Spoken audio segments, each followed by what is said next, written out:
под снегом. Я буду очень, наверное, как Сайдамин сказал, короткая, но говорю долго. Наверное, буду немножко это. Я хочу сказать, что это очень важный день, это очень знаменательный день для нас всех, для тех даже, кто сейчас в Украине воюет за свободу. Этот день, наверное, мы, женщины, которые здесь присутствуют, Хазман, Таита, Фатима, мы о нем мечтали. Конечно, это не решающий день. Конечно, это еще надо к этому идти долго, чтобы был трибунал над преступниками, российскими преступниками, военными, которые совершали преступления в Чечне. Я вам скажу одно, что хотя было очень трудно нам в то время, 20, 25 лет, 30 лет назад, доказывать, что мы хотим просто свободы, что мы хотим просто независимости. Ничего сверхъестественного, нам было очень трудно. Нам было трудно, и нашим ребятам воевать в Чечне тоже было трудно. Они просто воевали с голыми руками, с одним автоматом, с одним танком. Я как помню, 2 танка бегала по Чечне. Я вот как помню, не знаю, я много не видела, хотя мы не выходили из Чечни. И это было очень тяжелое время. И это было очень сложное время, когда наши ребята просто погибали, потому что у них не было сопротивления, не было оружия, не с чем было бороться.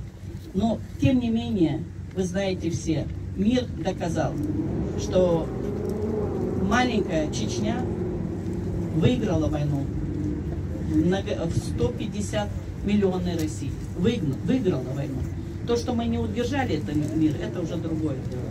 Но хочу сказать, что как бы там ни было трудно, мы старались, потому что мы женщины. Я никогда не брала оружие в руки, но я взяла, мое оружие это была камера, мое оружие это был фотоаппарат. И также я хочу сказать о своих женщинах, которые здесь присутствуют. Мы поняли, что нам другого не дано, мы должны снимать. А почему? Когда мы стояли, вот даже с Хазманом, она сегодня здесь присутствует, мы стояли на границе, когда бежали из Самашек люди, и когда нам говорили руками, они показывали, что с ними происходило, которые живые уходили оттуда, которые говорили, что как они закапывали родственников, как они бросали, как взрывали, как убивали. Это все очень долго говорить, это не сегодня здесь это говорить. И я поняла тогда, стоя там, и думала, что же сделать, ну что я могу, потому что для меня война это был такой, и как для всех чеченцев это был большой удар.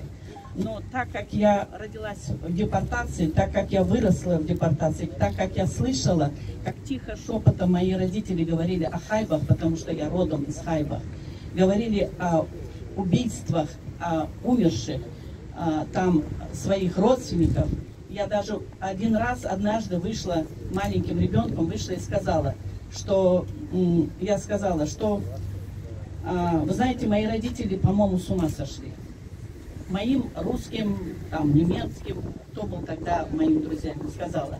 Я говорю, по-моему, они с ума сошли. С ума сошли, потому что я думала, что это нас тогда в Хайбах убивали немцы. Я думала, что это не... Я не знала, что это НКВД. Но когда уже выросший, я когда стала познавать, что произошло с нами, это было уже позже. Поэтому я думала, чтобы, когда мы стояли именно на границе между Ингушетией и Самашкой, в тот день, когда бомбили Самашки, 7 апреля, как сейчас помню, то я сказала, с нами была еще Надя Чайкова, которую позже убили в Самашках. С нами была еще, с Хазман, и мы стояли, и я думала, что же сделать, что делать. И я просто записывала, но я понимала, что это не даст ничего. Поэтому после этого мы начали снимать. Нашли камеру, нашли и так далее. Поэтому я хочу сказать, сегодня этот архив, он сегодня в Берне. И есть много доказательств. Мы это не показываем. Мы это не показываем, потому что, чтобы настал трибунал. Чтобы был этот трибунал. И пока не будет международного трибунала, никогда мы не сможем быть свободными. Поэтому что преступники должны наказываться за те содействия, которые они совершали в Чечне, в Ингушетии, в Грузии, в Азербайджане, и тем более сегодня, что они делают сегодня в Украине. Да, еще раз хочу сказать, тот архив, который сегодня хранится, не деньги хранятся, а хранится архив в швейцарских банках. Тот архив, который сегодня хранится, над ним работали 10 лет люди. Люди над этим архивом посидели. Но он есть. И слава Богу, и слава Аллаху, что мы сможем предоставить документацию тех преступлений российских военных, которые делали в Чечне. И я думаю, что этот день придет благодаря Хасному, что у меня есть эти люди, эти братья, все вы, я не хочу никого вас выделить, хочу сказать, что все вы есть, вы неравнодушны, вы с нами, да, могла,